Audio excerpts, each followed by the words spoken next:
So once again, good day everyone. I hope all of you will participate in this class. So now let's proceed to our topic, which is the digital marketing.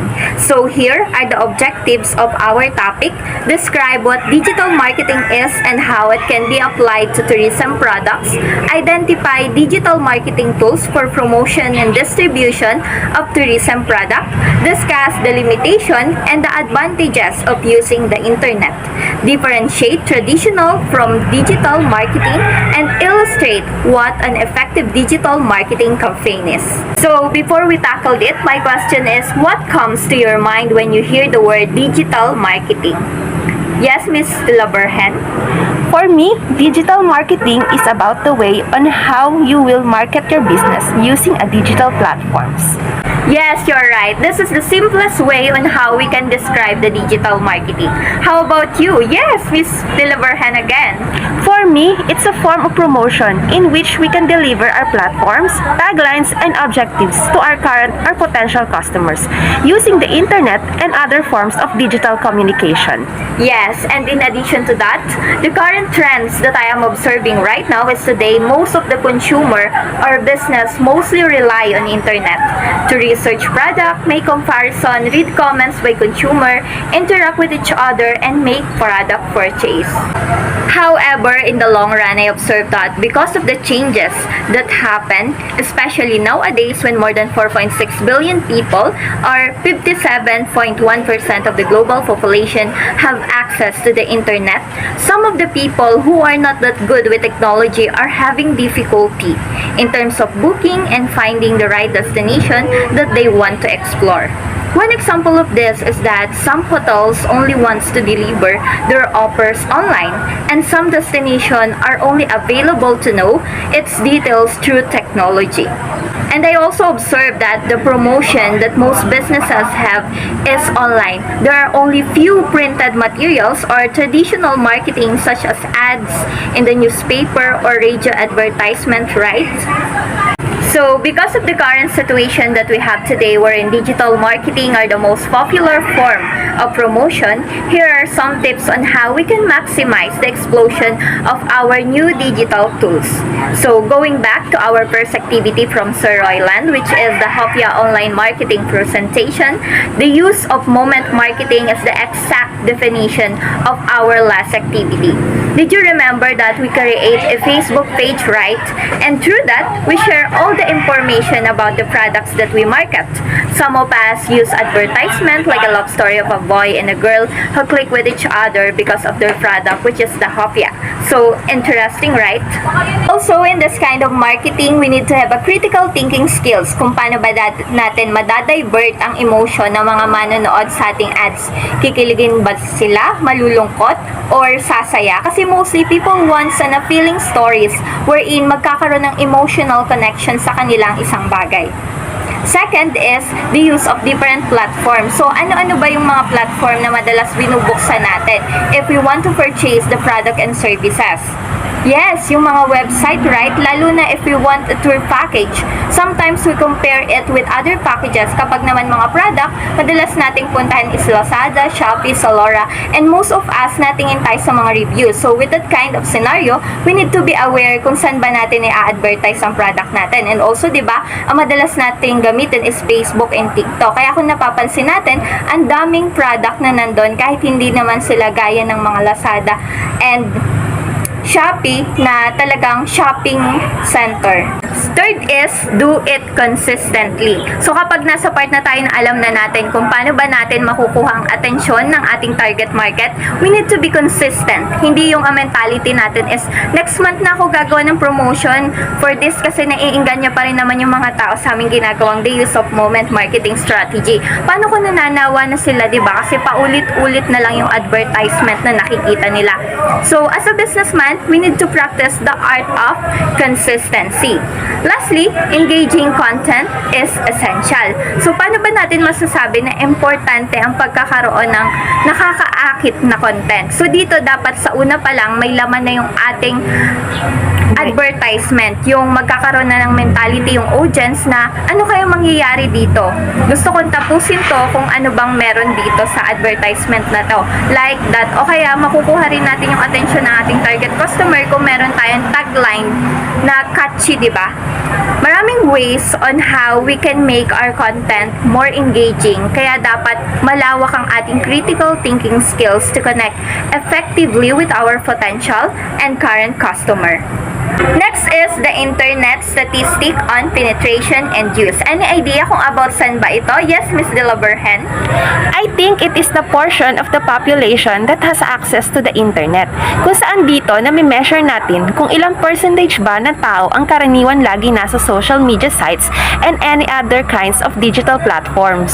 Exactly. And in addition to that, internet users amount to more than 4.6 billion people in the world.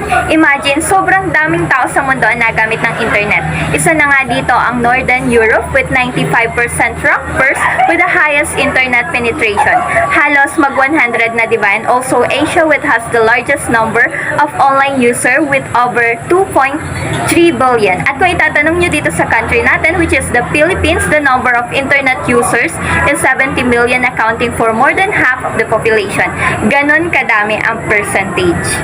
Kaya masasabi nating napakalaking tulong ng digital marketing lalong-lalo na sa mga businesses. Kasi more than half of people sa buong mundo ay more on internet or digital platforms ang pinupuntahan. In line with this, according to the Statistica 2020, internet contributed greatly to how products are consumed and advertised with. E-commerce sales correspond to 10.2% of the global retail sales.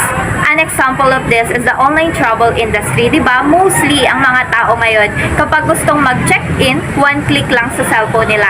Then, papakita na lang nila sa front desk. Sa car rental naman, search lang rin. Then, sigurado na may masasakyan ka sa lugar na pinuntahan mo, diba? Also, in short, di na hassle para sa atin ang mag-purchase ng iba't ibang services and product.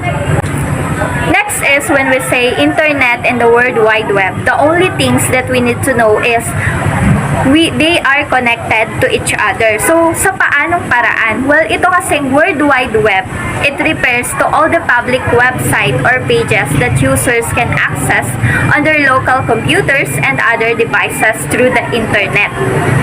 An example of this is the online travel agency. Diba? Some of them have their own website, kagaya na lamang ng Travelocity. Mapapadali ang pag-check-in or pag-avail ng services ng isang guest kasi nag-o-offer na ang website ng car rental, accommodation, tourist attraction na pwede nilang pagpilian if they want to travel. So, punta naman tayo dito sa 4 use of cyberspace for marketing according to Albert Angering. To make it more simple to all of you, the virtual information space are all about the product, destination, availability that most of the consumer wants to access. Then, if they have a better knowledge na about dun sa services na gusto nilang i-avail, dito na pumapasok yung virtual communication space, in which, as a service provider, we need to build a better relationship to our customer by receiving their feedbacks and opinions. Next naman, kapag natapos na natin at nakasurvive na tayo sa step na yon, dito na pumapasok yung virtual transaction space or the reservation and payments. Lastly, if nag-succeed na tayo, nag-avail na yung customer sa atin, last step na tayo which is the virtual distribution space. Dito, we need to distribute our services by giving them guides, itineraries, and reports about the services or products, and also, it is our duty to satisfy them. The limitations and the advantages of using the internet. Limitations of the internet. The web has been developed to a great extent in recent years. However, marketers will need to be aware that it has its limitation. Some of its limitations include: number 1, digital divide.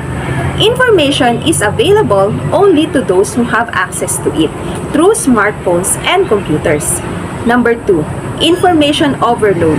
There is difficulty in finding specific information since the internet offers a rich universe of information that is unstructured, making sorting of information difficult.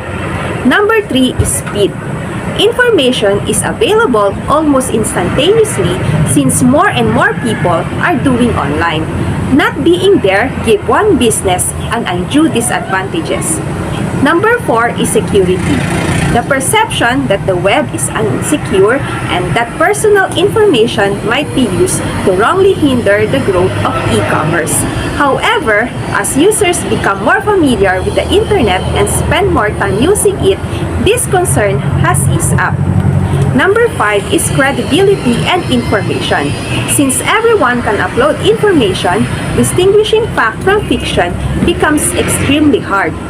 Number 6 is intellectual property and copyright issue. Copying and posting information uploaded by others and claiming them as one's own is a major issue that needs to be resolved. Plagiarism and copyright infringements are rampant. And number 7 is trustworthiness. Consumers are quite hesitant to make online payments due to trust issues. Advantages of using the internet. Though the internet as a medium still has a limitations, it also has a distinct advantages that helps business increase their sales. Here are some of its advantages. Number 1 is the global market reach. The internet makes one's business available to potential customers worldwide as long as these customers have internet access. Number 2 is 24/7 nature. Customers can access your company at their convenient times instead of the regular office hours. Number 3 is multimedia nature. The use of full-colored photos and videos at minimal cost instead of printing costly full-colored brochures on specialty paper helps minimize one's resources. Number 4 is lower cost. The cost of putting up and maintaining a website is cheap. A digital campaign can develop a life of its own if it becomes viral. Number 5 is interactivity. The internet allows for high interaction. It enables business to business, business to consumer, consumer to business, and consumer to consumer communication. Here are the differences between the traditional and digital marketing. Is that whether we're talking about digital marketing or traditional marketing, we're talking about the tools more so than the strategy behind them. And more accurately, we're talking about what kind of tool we're going to use to communicate our message, a traditional one or a digital one. So, digital marketing really just means marketing your business on digital platforms like through a website, social media, or channels like email or online messengers. So that's the digital part of the equation covered. But what about the marketing part? Well, the marketing part is really just about communicating your business's value to your customers. Basically showing customers that you understand their problems and that your business has a solution that could help them. Marketing is less about selling and more about serving. It's about helping customers get the information they need and showing them the true value of what you have to offer and how it's going to make their lives better. And what makes marketing so powerful is that when it's done in the right way, having the customer buy and make the sale, well, that becomes almost automatic and effortless. Never requires you to be pushy or aggressive. So what's the difference then between digital marketing and traditional marketing? Well, with traditional marketing, we're typically working with some fairly common and well-known mediums. These are channels and platforms that have been around for years and are things like TV and radio, newspapers and magazines, and maybe even some good old-fashioned direct mail thrown into the mix too. Traditional marketing can and does still work. After all, there's still people and segments of the market out there who still watch TV, listen to the radio, read the newspaper, and subscribe to print magazines. But viewers and readers in these categories are almost universally all down, and consumption of these kinds of media just seems to keep falling year after year. So traditional marketing is definitely not as good an option as it once was. But with digital marketing, well, there's an almost endless supply of options and channels and strategies to choose from. Not to mention new platforms and opportunities to connect with customers seem to appear almost every single week, and each seems to have its own set of unique characteristics and nuances and algorithms as well as the types of people that they attract. And over the past decade or so, digital marketing tools like social media platforms and websites and email marketing have proven to be some of the most efficient and accountable and cost-effective ways to reach your target market and deliver your message. So, para madali nyo matandaan ang meaning ng digital marketing, lagi nyo lang tandaan na it is all about marketing your business using digital platform. Or we can also say that it is all about communicating our business values to our customer. Dito, we can say our thoughts, opinions, and all about the things that we want to offer. On the other hand, ano naman ang kaibahan nito sa traditional marketing? When we say traditional marketing kasi, yung mga tools na ginagamit dito is irrelevant na, like newspaper, radio, print materials like brochure, and so on. Social media. Wikipedia defines social media as participatory online media where news, photos, and podcasts are made public via social media websites through submissions. According to Evans 2008, social media is used in this context to tap the collective expertise and arrive at an acceptable conclusion. And according to Kaplan and Harlane 2010, social media can be used to represent all of the various internet-based applications that influence the tourism brand on Web 2.0 and using UGC. In marketing tourism, products and services, social media is an important tool.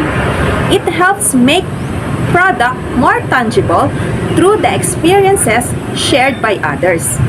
Conversations that happen in social media can employ electronic word of mouth, which is very useful in tourism promotions. Social media content. Number 1 is blogging. It is one of the easiest to enter the social media. Blogs create a free exchange of ideas, so you can learn what others think and share your own thoughts through the comment box. There are two kinds of blog. The personal blogs, which those maintained by individuals who want to express themselves online, and the corporate blog, which those who are sponsored by specific companies with the objectives of promoting their products and services, and also the travel blogs on the internet with thousands of followers. Number 2 is microblog. Microblog brings social media networking to its most essential elements by Evan 2008. A post, a comment, and an indication of relationships. On Twitter, you post quick, short bursts and wait for others to do the same or comment on what you posted. Next is vlogging. A vlog is a form of vlogging activity that uses video. Just like blogging, that platform exchanges personal experiences and thoughts that attract the audience to follow episodes of video blogs. The marketers saw the success of the vloggers as an opportunity to effectively promote their products and services with vloggers as an endorsers in marketing terms or as referred to in the online world. Influencers targeting their audience are so-called followers. Next is photo sharing. Photos are very useful in sharing about places visited, food eaten, and people we met. Kadalasan, ang mga tao ngayon ay pinipicturan muna ang pagkain bago kainin instead na magdasal. Also, travel and food photos can easily be uploaded to one's Facebook account and shared with friends. Number 5 is video sharing. Videos are even more effective than photo. When people travel, a camera that can take good pictures and video is a must-have. Number 6 is the location-based social media. It is also known as mobile social network. This is where people can share with their friends. Itong application, pwede ka mag-check-in para malaman ng mga kaibigan mo ang iyong current location at para makahanap ng mga lugar at venue. The more popular based network are Gowalla, Foursquare, and Facebook page. Sa paggamit ng social media channel, kailangan nating maghanda sa mga feedback ng customers which is either positive or negative. Maaring manghimasok ang mga censorship at violations at yan ay ang nature ng social media. Also, for you to be aware about the following ethics in social networking sites, here are the ethical considerations that you need to recognize. Smartphone and SNS growth. The rise of smartphone helped SNS grow exponentially. Before, television used to be the most viewed screen until it was recently overtaken by the computers. However, mas madami ang gumagamit ng mobile phone, particularly sa ibang bansa.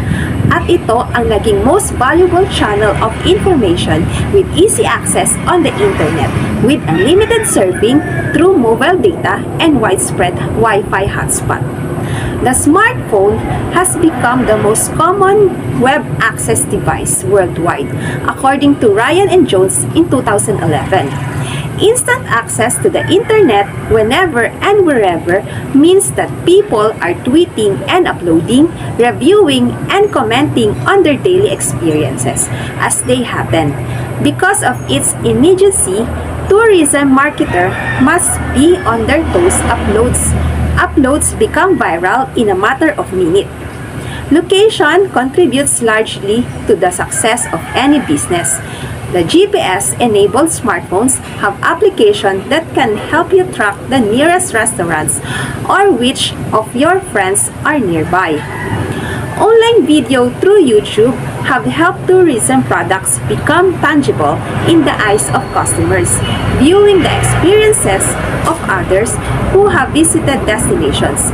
It also helped give the prospective customers more motivation to visit the destination featured in the video. Company website. It is a form of a business website that generally serves as a space to provide general information about your company or a direct platform for e-commerce. So, dito, mamomonitor ng isang business ang action ng isang users. Maa-assess rin nila yung preference and behavior sa pamamagitan ng website. And kapag alam na nila ang interest ng kanilang customer at yung kanilang mga preferences, mas madali na para sa isang business ang makapaghikayat ng kanilang product. To make it more specific, some of the characteristics of a good hospitality website design are: first is the useful and relevant content. So, when we are making our website, it should be updated, relevant, and also useful in our business. Need natin na ilagay ang pinaka-updated na activities and promotion na meron tayo sa establishment. Next is ease of navigation, which is we need to maintain that our site are easy to navigate or user-friendly. Then, we also need to consider the artistic design that complement contents. So, kapag gagawa na tayo ng website natin, we need to always know the taste of our future customer. The layouts, color, and photos that we need to use are more appealing or attractive to the eyes of all the individuals. Lastly, the functional characteristics. Hindi natin need ng sobrang bonggang website as long as it is simple and useful to our company. We can say that our website are more helpful in our success. Moreover, the details, contact, number, and feedback should be included in our sites. So in this topic, we need to first describe the definition of website. So when we say website, ano yung madalas nyo napapansin na meron dito? Yes, Ms. De La Vergen. It showcases your platform, products, or services, objectives, mission, vision, and your goals while you are marketing or promoting your business. Yes, that's right! In addition to that, we can properly maintain and develop our website if we are consistent, like the last topic that Ms. De Torres discussed. An example of this is we need to always update all the information that we have in our website. Also, we need to know the current trends nowadays. Know well the product that we offer, watch some news, updates, and testimonials from our clients for us to be aware. Lastly, the success of our website can be monitored through web analytics. So if you want to know if nag-i-improve ba yung strategy mo, some of the tools na pwede mong puntahan ay yung crazyegg.com, luckyorange.com, and mouseflow.com. Next is, I know all of you are familiar in travel websites, right? When we say travel website, anong madalas natin napapansin dito? In my opinion, it is all about the offer of the company about the tourist attractions, accommodation, car rental, and so on. There are also travel reviews and trip pairs. Exactly. Also, all the information to promote a tourist destination are included in these sites. Moreover, these are the top 10 famous travel websites. In addition, these are the top 10 sites as of February 2020. So naunang ating Booking.com, which has 40 million unique visitors, followed by TripAdvisor, Your Travel, Expedia, Priceline.com, Hotels.com, Travelocity, Kayak, Orbitz, and Hotwire. So our next slide is, what is influencers? Sino-sino ba sila? I think influencer po is like Zainab Harake, which is the YouTuber. Dahil alam naman po natin na sikat siya at maraming taong nahanga sa kanya, some of the businesses or company is ginagamit siya to endorse their product. Kasi po 'di ba kapag kilala ang taong nag-i-endorse ng isang product at hinahangaan para pong tiwala sila na legit or maganda talaga yung quality ng product. Yes! That's the exact definition of influencer. In addition to that, dahil maraming tao ang nagamit ng social media or ng internet, kaya pwedeng masira ang isang business ng dahil lang sa opinion, reviews, or feedback ng isang tao. Hindi nagugustuhan ang product or ng services na ino-offer mo. So, ganun po. Ka-influensyang social media, pwede siyang makasira at pwede rin siyang mapalakas ng ating business operation. Next is group buying sites. So when we say group buying sites, it refers to the buyers that are come together to approach a vendor about buying a particular product in bulk. Buying at scale usually means they can negotiate a lower price by working together. Also, this kind of buying deals can also help businesses manage their capacity better. A common example of this is a hospitality business that offers a group meal or entertainment voucher deal that's only valid on quieter parts of the week. Marketing costs are lower for offering the deal to a group where volume is likely to be high. Next is online auction. The simplest way of defining it is, are you familiar in traditional auctions? Yes po, ang nangyayari dyan is may binibigay na price ang host about sa items. Then may mga taong nagsasabi ng price kung magkano ba nila kukunin yung product. Kunwari, ako sabi ko, bibilhin ko yung baso ng 1,000. Tapos nagbid si Ate Agnes ng 2,000. Tapos si Dorm ng 3,000. E di kung sinong mas mataas na bid, dun mapupunta yung product or item na sinisell mo. Yes, that's right. But in online auction, there is a use of internet. In short, all the bidders are not the same place. Also, in both scenarios, bidders and sellers buy and sell tangible and intangible products and services. Starting bids are low but increase at steady rates to meet market demand and item popularity. So next is effective digital marketing campaign. Dito madidiscover natin kung ano bang campaign ang mas effective in digital marketing by using some of the digital tools. So ano ba yun? First is Facebook and Instagram. Alam natin na these are the most popular social media application used not only for personal networking purposes but also as helpful tools in developing social media engagement for tourism destinations. Kaya di ba minsan napapansin natin na maraming pages ang nag-advertise ng iba't ibang klaseng pasyalan. Isang halimbawa na nga dito ay yung It's More Fun in Oriental Mindoro na page. Next digital tools is the instant messaging, kagaya ng Facebook, Messenger, WeChat, and Viber. Di na tayo lalayo. Di ba napapansin natin kapag may nakliklik tayo sa Facebook na product, ang nangyari is magme-message natin yung page na yun at patuloy tayong in-offeran ng products nila. Kasama na yung discount and any other kind of advertisement about dun. So yun ang isa pa to make our digital marketing strategy more effective. Next is the most effective marketing tools online is the email marketing. This kind of tools has the ability it allows direct contact with the customer for commercial purposes. Next is we need to maximize the power of influencers. Meaning kagaya nga nasabi kanina, to improve the awareness of our target customer. Some of the business owners want some popular artists or vloggers to endorse or promote their product. Lastly, we need to remember that hiring of a freelance digital marketing professional can help put all the digital campaign recommendation together. So the future of digital marketing is promising. Number 1, it is a game changer. Number 2, it is a great equalizer. Number 3, it transcends time and space. Before I end our topic for today, always remember that in this day and age, if your business is not on the internet, you might as well be out of business sooner than later. So we need to consider the power of digital marketing in order for us to be more successful in planning, strategizing, and especially marketing the product and services that we have. Additionally, digital marketing is crucial in the survivals of today's businesses. You need to expose your brand to a bigger audience if you want your business to grow. Digital marketing may sound scary at first, but if you take the time to learn about it, you will see that your company has a lot of potentials to expand because of it.